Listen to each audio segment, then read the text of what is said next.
जय हिंद दोस्तों, स्वागत है आप सबका एक बार फिर से। आज के टॉप डिफेंस हेडलाइंस है। इंजन फैक्ट्री अवार्डी ने अर्जुन के जर्मन मूल के इंजन को देश में ही सफलतापूर्वक उसकी रिपेयरिंग की। मालदीव के राष्ट्रपति मोइजी ने चीन से लौटने के बाद भारत पर साधा निशाना और कहा कि हम छोटे हो सकते लेकिन इससे आपको हमें धमकाने का लाइसेंस नहीं मिल जाता, जिससे पता चलता है दोस्तों कि अब चीन का ये कठपुतली बन चुका है। भारतीय सेना ने एक ड्रोन प्रदर्शित किया है जो कि AK-47 राइफल से गोलियां बरसा सकता है और ग्रेनेड्स को भी टारगेट्स पर ड्रॉप कर सकता है। डीआरडीओ के नेत्रा मार्क 2 अवाक्स की रेंज 500 किलोमीटर से ज्यादा होगी। 1500 करोड़ रुपए के इन्वेस्टमेंट के बाद अब अडानी ग्रुप कानपुर में एमुनेशन प्लांट तैयार करेगा, जहां पर 6.62 और 5.56 मिलीमीटर के एमुनेशन बनेंगे फर्स्ट फेज के तहत। चाइना के वैज्ञानिकों ने एक ऐसा प्लाज्मा आधारित वर्किंग एनर्जी शील्ड बनाई है जो कि उनके मिलिट्री एसेट्स को हाई पावर इलेक्ट्रोमैग्नेटिक रेडिएशन जैसे कि माइक्रोवेव से बचा सकते हैं।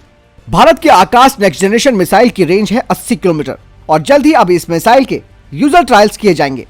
एक और बड़ी खबर दोस्तों, भारत इलेक्ट्रॉनिक्स BL ने एडवांस मीडियम कॉम्बैट एयरक्राफ्ट यानी कि AMCA प्रोग्राम के लिए एरोनॉटिकल डेवलपमेंट एजेंसी यानी कि ADA और DRDO के साथ एक MOU साइन किया है। दोनों पक्ष अब AMCA के लिए इंटरनल वेपन बेस्ड कंप्यूटर और अन्य जो LRUs है उसे तैयार करेंगे। यानी कि एक बड़ी अपडेट दोस्तों कि AMCA पर काम कितनी तेजी से आगे चल रहा है। बढ़ते पहले डिफेंस अपडेट की तरफ दोस्तों, भैरवा रोबोटिक्स ने अपने श्वान क्वाड्रप्ट अनमैन ग्राउंड व्हीकल का अनावरण किया है और ये जो रोबोट है दोस्तों वो देश की सुरक्षा और सीमा गश्ती से लेकर औद्योगिक निरीक्षण और आपदा प्रतिक्रिया तक अलग अलग संदर्भों में ऑपरेट किया जा सकता है। श्वान रोबोट को एडवांस सेंसर्स जिसमें कि कैमरा और लाइडार्स और रडार शामिल है उनसे इंटीग्रेट करके तैयार किया गया है। ये ऊबड़ खाबड़ पहाड़ों से लेकर जटिल और चुनौतीपूर्ण इलाकों में नेविगेट कर सकता है। इसका मॉड्यूलर डिजाइन है जिसे कि जरूरत के हिसाब से अनुकूल किया जा सकता है और अलग अलग पेलोड जैसे कि मैनिपुलेटर्स, हथियार सिस्टम, कम्युनिकेशन उपकरणों को इसमें इंटीग्रेट किया जा सकता है। और ये जो श्वान रोबोट है वो मानवीय जोखिम को कम करेगा। इसके अलावा श्वान के advance software algorithm with in और बियॉन्ड लाइन ऑफ साइट के खतरों की पहचान करके उन्हें कैटेगराइज कर सकते हैं, जिसके लिए ये सेंसर डेटा के साथ मिलकर लाइव ऑडियो और वीडियो फीड का विश्लेषण कर सकता है और ये रियल टाइम सिचुएशनल अवेयरनेस भी प्रदान करेगा। ये केवल एक रोबोट नहीं है बल्कि ये भारत का भविष्य का एक इनोवेटिव मंच भी है। इसका मॉड्यूलर डिजाइन और एक ओपन आर्किटेक्चर, इसमें कई तरीके की टेक्नोलॉजी को इंटीग्रेट किया जा सकता है। इसके कुछ विशेषताएं सामने आई हैं, जैसे कि ये जो श्वान है ये 3 ऑपरेशनल मोड्स में काम कर सकता है, जिसमें कि ऑटोनॉमस यानी कि रोबोट स्वतंत्र रूप से पूर्व प्रोग्राम यानी कि प्री प्रोग्राम टास्क को नेविगेट और उसे निष्पादित कर सकता है। इसके अलावा सेमी ऑटोनॉमस और मैनुअल इसे ऑपरेट किया जा सकता है। इसकी कुछ टेक्निकल स्पेसिफिकेशन है जिसमें कि इसकी स्पीड 1:1.5 मीटर पर सेकंड है, पेलोड क्षमता 10 किलोग्राम है, वजन 30 किलोग्राम वो भी पेलोड के बिना, और रेंज है 5 से 8 किलोमीटर की और इसका इंड्योरेंस है 90 से 120 मिनट का। हालांकि ये भारतीय कंपनी की एक शुरुआत है दोस्तों, क्योंकि जो इसकी अभी टेक्निकल स्पेसिफिकेशन है वो अभी उस हिसाब से नहीं है जिस हिसाब से हमारी सेना को जरूरत है। इससे पहले दोस्तों एरो आर्क का जो रोबोटिक म्यूल बना है वो काफी ताकतवर है और उसके ट्रायल्स भारतीय सेना में शुरू भी हो चुके हैं। बढ़ते नेक्स्ट अपडेट की तरफ जो कि जोरावर लाइट टैंक को लेकर आ रही है। खबर आ रही है कि डीआरडीओ के जोरावर लाइट टैंक का जो डेमोन्स्ट्रेशन ट्रायल है उसे LNT की फैसिलिटी में शुरू कर दिया गया है और इस टैंक को 100 किलोमीटर तक चलाया गया। डीआरडीओ अब अप्रैल के महीने में इस टैंक को इंडियन आर्मी को यूजर ट्रायल्स के लिए सौंपेगी। आपको बता दें कि भारतीय सेना ने डीआरडीओ को 59 लाइट टैंक्स का ऑर्डर किया है जो कि LNT के द्वारा बनाए जा रहे हैं। इसके अलावा भारतीय सेना का एक और सेपरेट कंपटीशन है जो कि 295 एडिशनल लाइट टैंक्स का है, जिसके लिए 6 जो फर्म्स हैं उन्होंने इस कॉन्ट्रैक्ट के लिए अप्लाई किया है। बढ़ते नेक्स्ट अपडेट की तरफ, डीआरडीओ की गैस टरबाइन रिसर्च एस्टेब्लिशमेंट उन्हें जल्द ही एक नया 48 किलोन्यूटन थ्रस्ट वाला ड्राई कावेरी इंजन हासिल होने वाला है गोदरेज एरोस्पेस की तरफ से, और कहा जा रहा है कि इसके पहले ग्राउंड ट्रायल्स भारत में होंगे और उसके बाद इसे रशिया ले जाया जाएगा, जहां फ्लाइट रिसर्च इंस्टीट्यूट में इसका परीक्षण किया जाएगा और सभी टेस्ट और फ्लाइट सर्टिफिकेशन इसका पूरा हो जाएगा 2025 तक। इसका इस्तेमाल शुरुआत में पहले stealth unmanned combat aerial vehicle में लगाया जाएगा पावर देने के लिए। वहीं GTRE कुछ लिमिटेड टेक्नोलॉजी का डेमोन्स्ट्रेशन भी करेगी तेजस प्लेटफॉर्म पर, ताकि अतिरिक्त फंड रक्षा मंत्रालय से मिल सके, जिसके आधार पर एक इनहांस्ड आफ्टर बर्नर जो मॉडल है वो बनाया जा सकेगा और ये 85 किलोन्यूटन का थ्रस्ट जनरेट करेगा। और ये इंजन दोस्तों अमेरिका के F404 वाली जो लीग है उसमें शामिल हो जाएगा, जो कि वर्तमान में तेजस मार्क 1 फाइटर जेट्स को पावर दे रहे हैं। बढ़ते नेक्स्ट अपडेट की तरफ, डीआरडीओ के सेंटर फॉर एयरबॉर्न सिस्टम्स ने एक टेक्नोलॉजी डेमोन्स्ट्रेशन पूरा कर लिया है C295 आधारित मल्टी मोड मैरीटाइम एयरक्राफ्ट और medium range maritime reconnaissance aircraft programs के लिए, जो कि लाइट वेट टॉर्पीडो और रडार सिस्टम, इसके अलावा इलेक्ट्रॉनिक वॉरफेयर सूट्स और डेटा इंटीग्रेशन प्लेटफॉर्म्स है। क्योंकि भारतीय नौसेना और भारतीय कोस्ट गार्ड दोनों करीबन 15 यूनिट्स इस नए C295 आधारित मल्टी मोड मैरीटाइम एयरक्राफ्ट और medium range maritime reconnaissance aircraft के ऑर्डर देगी। और शुरुआत में ये ऑर्डर छोटा जरूर है, लेकिन बाद में इनके बड़े ऑर्डर्स दिए जा सकते हैं।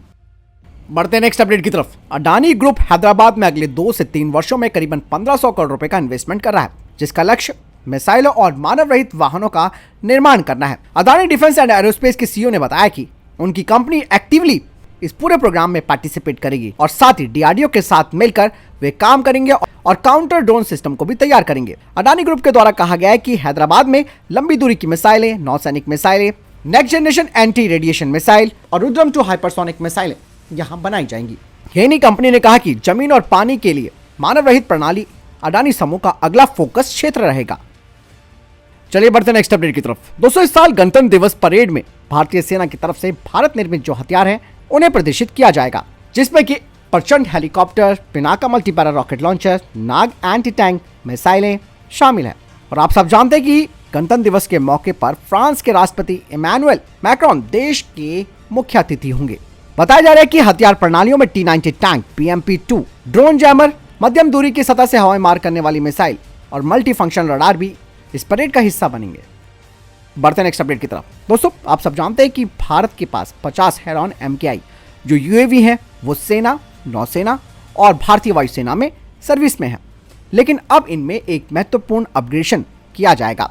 बता दें कि भारत की HAL और इजराइल की IAI साथ में मिलकर पुराने बेड़े को फिर से एडवांस बनाएंगे ताकि इनके जीवन चक्र को और बढ़ाया जा सके। और इस अपग्रेड प्रोग्राम के तहत एक नया और अधिक शक्तिशाली इंजन इसमें लगाया जाएगा। इससे न केवल हेरॉन MKI की सीमा बढ़ेगी, यानी कि रेंज बढ़ेगी, बल्कि इसकी निगरानी मिशनों की जो क्षमता है वो भी बढ़ेगी और पेलोड ले जाने की क्षमता भी बढ़ेगी। साथ ही साथ इसमें एडवांस सेंसर्स और कम्युनिकेशन उपकरणों को भी इंटीग्रेट किया जाएगा, जिससे कि इस UAV की जो ऑपरेशनल इफेक्टिवनेस है वो और बढ़ जाएगी। अपग्रेड प्रोग्राम में केवल इंजन ही स्वैप नहीं होगा दोस्तों, बल्कि एवियोनिक्स, कम्युनिकेशन सिस्टम और ग्राउंड कंट्रोल स्टेशनों को भी मॉडर्न बनाया जाएगा और उन्हें वर्तमान टेक्नोलॉजी से लैस किया जाएगा, जिसमें कि overall reliability, data transmission efficiency और इरेज ऑफ ऑपरेशन भी शामिल होगा। दरअसल चीन और पाकिस्तान के साथ सीमाओं पर तनाव बढ़ा हुआ है, इसीलिए एडवांस हेरॉन MKI UAV टोही मिशनों में महत्वपूर्ण भूमिका निभाएंगे। इनकी बढ़ी हुई रेंज के साथ साथ पेलोड ले जाने की क्षमता भी होगी, जिससे कि भारतीय आर्म फोर्सेस को एक टेक्टिकल बढ़त मिल पाएगी, यानी कि भारतीय सशस्त्र बलों को बहुमूल्य खुफिया जानकारी और सिचुएशनल अवेयरनेस मिलेगी।